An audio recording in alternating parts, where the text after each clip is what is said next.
Some weird lighting. Tulsi Gabbard was on the Joe Rogan podcast show, whatever you want to call it, earlier this week, and she suggested dropping all charges against Julian Assange as well as pardoning Edward Snowden.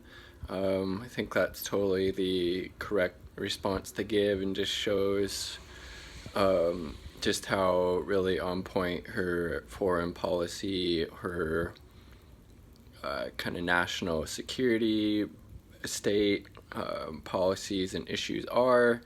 Again, because as she rightly pointed out, there was no avenue for, let's say, Edward Snowden to report those abuses that he saw while he was working at the NSA or as a NSA contractor. So we really didn't have any choice besides to leak these documents to the Guardian, and then I think it was Glenn Greenwald and Laura Poitras and maybe some other reporters, and Julian Assange, he didn't do him and WikiLeaks did not do anything different than what the New York Times did or the Washington Post when they reported, on the Pentagon Papers, the messed up stuff that our government was and had been doing in Vietnam at the time. And they really, Daniel Ellsberg, Julian Assange, Edward Snowden, those are all people who should be held as heroes because they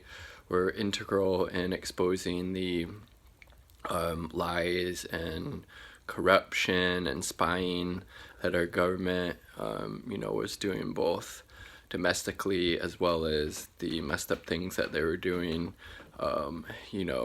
internationally as well. So she's just totally on point with her views on, dropping the charges against Julian Assange and pardoning Edward Snowden, and,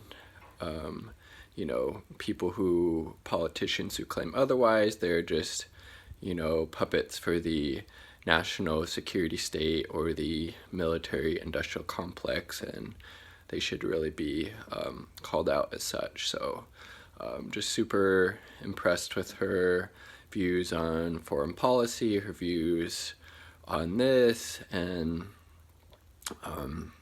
she deserves all of our support because we need to push the Democratic establishment as far to the left as we can to combat the craziness that currently exists on both sides of the aisle in our government. So I would love to hear your thoughts on Tulsi Gabbard's perspectives on dropping the charges against Julian Assange as well as pardoning Edward Snowden. Peace. Much love.